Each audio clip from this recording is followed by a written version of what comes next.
2024 June 5 ബുധൻ. ഇന്ന് 1199 ഇടവം 22. വാർത്തകൾ വായിക്കുന്നത് ജി രവി.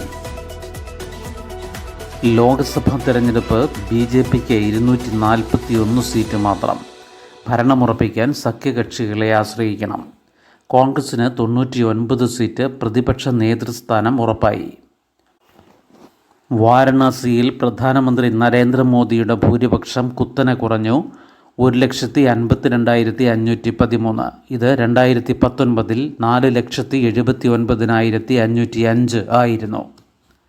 ഇന്ത്യ സഖ്യത്തിന് 233 സീറ്റുകളും NDA സഖ്യത്തിന് 299 സീറ്റുകളും ലഭിച്ചു. രാജ്യത്തിൻ്റെ സുപ്രധാനമായ വോട്ടെണ്ണൽ ദിനത്തിൽ വിറച്ചു നേടിയ 293 സീറ്റുകളുമായി ദേശീയ ജനാധിപത്യ സഖ്യം NDA മുന്നിലെത്തി.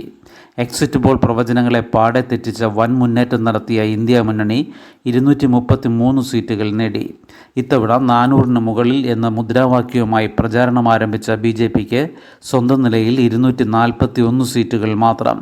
ഭരണമുറപ്പിക്കാൻ സഖ്യകക്ഷികളുടെ പിന്തുണ കൂടിയേ തീരൂ. 99 സീറ്റിൽ വിജയിച്ച കോൺഗ്രസിന് 10 വർഷത്തിന് ശേഷം പ്രതിപക്ഷ നേതൃസ്ഥാനം ലഭിക്കും. ഉത്തർപ്രദേശിൽ BJPക്ക് വൻ ആഘാതം. 43 സീറ്റിൽ ഇന്ത്യ സഖ്യം. അമേഠിയിൽ സ്മൃതി ഇറാനിക്ക് കനത്ത തോൽവി. അയോധ്യ ഉൾപ്പെട്ട ഫൈസാബാദ് മണ്ഡലത്തിൽ BJPക്ക് തോൽവി. ബംഗാൾ കോട്ട കാത്ത് മമതാ ബാനർജി. തമിഴ്നാട്ടിൽ DMK ആധിപത്യം. ഒഡീഷയിൽ BJP ഭരണം പിടിച്ചു. നവീൻ പട്നായിക്കിന് വൻ പരാജയം. ആന്ധ്രയിൽ ചന്ദ്രബാബു നായിഡുവിൻ്റെ തിരിച്ചുവരവ്. മഹാരാഷ്ട്രയിൽ കോൺഗ്രസ്, ശിവസേന അതായത് ഉദ്ധവ്, NCP, പവാർ, ഇന്ത്യ സഖ്യത്തിൻ്റെ ഉജ്ജ്വല പ്രകടനം. CPMന് തമിഴ്നാട്ടിൽ 2, കേരളത്തിൽ 1, രാജസ്ഥാനിൽ 1 സീറ്റുകൾ വീതം. ദേശീയ പാർട്ടി പദവി നിലനിർത്താം. ബംഗാളിൽ സീറ്റൊന്നും കിട്ടിയില്ല. CPI തമിഴ്നാട്ടിൽ 2 സീറ്റിൽ വിജയിച്ചു. പീഡനക്കേസിൽ കുടുങ്ങിയ JDSൻ്റെ പ്രജ്വൽ രേവണ്ണയ്ക്ക് പരാജയം. കേരളത്തിൽ UDF 18 സീറ്റിലും LDF 1 സീറ്റിലും NDA 1 സീറ്റിലും വിജയിച്ചു. കേരളത്തിൽ 18 സീറ്റ് നേടി UDF ആധിപത്യം. തൃശ്ശൂരിൽ സുരേഷ് ഗോപിയിലൂടെ BJP അക്കൗണ്ട് തുറന്നു. CPMന് 2ാം തവണയും ഒറ്റ സീറ്റ് മാത്രം. K രാധാകൃഷ്ണനിലൂടെ ആലത്തൂർ തിരിച്ചുപിടിച്ചു. ആലപ്പുഴ കൈവിട്ടു. തിരുവനന്തപുരത്ത് കേന്ദ്രമന്ത്രി രാജീവ് ചന്ദ്രശേഖരനെ തോൽപ്പിച്ച് ശശി തരൂരിന് 4ാം ജയം. ആറ്റിങ്ങലിൽ അടൂർ പ്രകാശ് ജയിച്ചത് 684 വോട്ടിന് മാത്രം. NDA സർക്കാർ സത്യപ്രതിജ്ഞയ്ക്ക് ഒരുക്കം. ഹാട്രിക്കിൽ മോദി. സ്ഥാനമേൽക്കുക ശനിയാഴ്ചയെന്ന സൂചന. ഹിന്ദി ഹൃദയഭൂമിയിലെ ആഘാതത്തിൽ ശോഭ കുറഞ്ഞെങ്കിലും 240 സീറ്റുകളുമായി BJP ഈ തിരഞ്ഞെടുപ്പിലെ ഏറ്റവും വലിയ കക്ഷിയായി. NDA ഘടകകക്ഷികളെയും ഒപ്പം കൂട്ടി നരേന്ദ്രമോദി 3ാം വട്ടവും പ്രധാനമന്ത്രിയാകും. ഛത്രപതി ശിവാജി സ്ഥാനമേറ്റ് ഹിന്ദുരാഷ്ട്ര പ്രഖ്യാപനം നടത്തിയതിൻ്റെ 350ാം വാർഷികം വരുന്ന 8ാം തീയതി സത്യപ്രതിജ്ഞ നടക്കുമെന്നാണ് സൂചന. രാഷ്ട്രപതി ഭവനിൽ സത്യപ്രതിജ്ഞയ്ക്കുള്ള ഒരുക്കങ്ങൾ ആരംഭിച്ചിട്ടുണ്ട്. ജവഹർലാൽ നെഹ്റുവിന് ശേഷം തുടർച്ചയായി 3ാം തവണ അധികാരമേൽക്കുന്ന പ്രധാനമന്ത്രിയാകും മോദി. 2ാം മോദി സർക്കാരിൻ്റെ അവസാനത്തെ കേന്ദ്ര മന്ത്രിസഭാ യോഗം ഇന്ന് രാവിലെ 11:30 ചേരുന്നുണ്ട്. അടുത്ത മന്ത്രിസഭയുടെ 100 ദിവസത്തെ പരിപാടികൾ സംബന്ധിച്ച ആലോചനയുണ്ടാകുമെന്നാണ് സൂചന.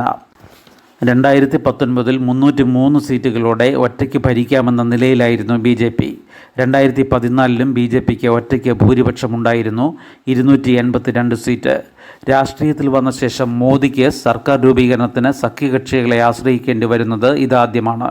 ഇതോടെ ദേശീയ ജനാധിപത്യ സഖ്യത്തിലെ തെലുങ്ക് ദേശം പാർട്ടി നേതാവ് ചന്ദ്രബാബു നായിഡുവിനും JDUവിൻ്റെ നിതീഷ് കുമാറിനും വലിയ പ്രാധാന്യം കൈവന്നു. പ്രധാനമന്ത്രി നരേന്ദ്രമോദി, ആഭ്യന്തരമന്ത്രി അമിത്ഷാ എന്നിവർ ഇരു നേതാക്കളുമായി ഫോൺ സംഭാഷണം നടത്തിയത് ഇതിന് തെളിവാണ്. ഇരുവർക്കും കൂടി 28 സീറ്റുണ്ട്. TDP 16, JDU 12. ഈ കക്ഷികളുടെ നിലപാടാണ് സർക്കാർ രൂപീകരണത്തിൽ നിർണായകമാവുക. NDA യോഗം ഇന്ന് വൈകിട്ട് ചേർന്നേക്കും. ഇന്ത്യ സഖ്യവും മന്ത്രിസഭാ രൂപീകരണ സാധ്യതകൾ ആരായുന്നുണ്ട്. ചന്ദ്രബാബു നായിഡുവും നിതീഷ് കുമാറുമായി ഇന്ത്യ സഖ്യത്തിൻ്റെ മുതിർന്ന നേതാവ് ശരത് പവാർ ചർച്ചകൾ നടത്തിയത് കൗതുകമുണർത്തിയിട്ടുണ്ട്. ഇന്ന് കോൺഗ്രസ് അധ്യക്ഷൻ മല്ലികാർജ്ജുൻ ഖാർഗെയുടെ വസതിയിൽ ഇന്ത്യ സഖ്യം യോഗം ചേരും. ഒഡീഷയിൽ BJDയുടെ നവീൻ പട്നായിക്ക് മന്ത്രിസഭയെ കടപുഴക്കി അധികാരത്തിലെത്തിയത് BJPക്ക് ആവേശമായി. ഗാസ വെടിനിർത്തൽ ഇരു കൂട്ടരും നിലപാട് അറിയിക്കണമെന്ന് ഖത്തർ. 4 ബന്ദികൾ കൂടി മരിച്ചതായി ഇസ്രായേൽ. ഗാസയിൽ വെടിനിർത്തലിന് US പ്രസിഡന്റ് ജോ ബൈഡൻ മുന്നോട്ട് വച്ച നിർദ്ദേശത്തിൽ ഇരു കക്ഷികളും വ്യക്തമായ നിലപാട് അറിയിക്കണമെന്ന് മധ്യസ്ഥത വഹിക്കുന്ന ഖത്തർ ആവശ്യപ്പെട്ടു.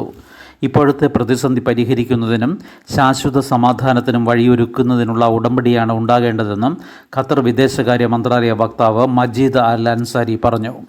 8 മാസമായി തുടരുന്ന ഗാസ യുദ്ധത്തിന് അറുതി വരുത്താൻ വെടിനിർത്തലും ബന്ദി കൈമാറ്റവും ഇസ്രായേൽ സേനാ പിന്മാറ്റവും ഉൾപ്പെടുന്ന 3 ഘട്ട വെടിനിർത്തൽ നിർദ്ദേശത്തെ UN രക്ഷാസമിതി പിന്തുണയ്ക്കണമെന്ന് US ആവശ്യപ്പെട്ടു. നിർദ്ദേശത്തോട് ഹമാസ് അനുകൂലമായി പ്രതികരിച്ചിട്ടുണ്ടെങ്കിലും ഇസ്രായേൽ നിലപാട് വ്യക്തമാക്കിയിട്ടില്ല. ഇസ്രായേലിൽ നെതന്യാഹുവിൻ്റെ ഏറ്റവും വലിയ സഖ്യകക്ഷിയായ ഷാസ് ബന്ദി കൈമാറ്റ ഉടമ്പടിക്ക് പിന്തുണ അറിയിച്ചു. 3 വയോധികർ ഉൾപ്പെടെ 4 ബന്ദികൾ കൂടി മരിച്ചതായി ഹമാസിൻ്റെ വീഡിയോകളെ ആധാരമാക്കി ഇസ്രായേൽ അറിയിച്ചു. ബന്ദികളെ ഉടൻ മോചിപ്പിക്കാൻ നടപടി ഉണ്ടാകണമെന്നാവശ്യപ്പെട്ട് ഇസ്രായേലിൽ പ്രതിഷേധം ശക്തമാവുകയാണ്. കുവൈത്തിൽ വീണ്ടും വിദേശ റിക്രൂട്ട്മെൻറ്റ്.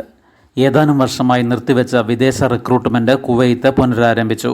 കമ്പനികൾക്ക് ജീവനക്കാരെ നേരിട്ട് റിക്രൂട്ട് ചെയ്യാമെന്ന് public authority four man power അറിയിച്ചു.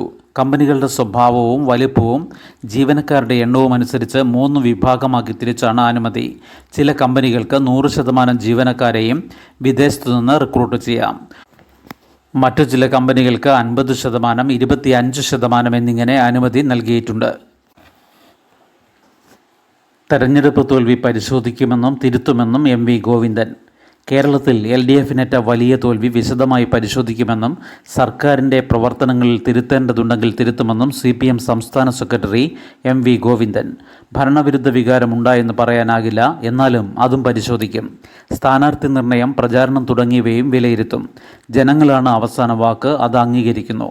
2019 ലോക്സഭാ തിരഞ്ഞെടുപ്പിലും LDF ഒരു സീറ്റിൽ ഒതുങ്ങിയപ്പോൾ ഭരണവിരുദ്ധ വികാരമാണെന്നാണ് പറഞ്ഞത്. എന്നാൽ പിന്നീട് നടന്ന തദ്ദേശ തിരഞ്ഞെടുപ്പിലും നിയമസഭാ തിരഞ്ഞെടുപ്പിലും LDF അധികാരത്തിൽ വന്നു. ഇത്തവണ BJP ജയിച്ച തൃശ്ശൂരിൽ കോൺഗ്രസ് വോട്ടുകൾ ഗണ്യമായി കുറഞ്ഞെന്നാണ് വാർത്തകൾ. മുൻപ് നേമം നിയമസഭാ മണ്ഡലത്തിലും BJPയുടെ ജയത്തിനിടയാക്കിയത് കോൺഗ്രസിൻ്റെ വോട്ടുകൾ കുറഞ്ഞതാണ്. അതുപോലെ തൃശ്ശൂരിലും നടന്നിട്ടുണ്ടോ എന്ന് പരിശോധിക്കുമെന്നും MV ഗോവിന്ദൻ പറഞ്ഞു. ശുഭദിനം. നന്ദി.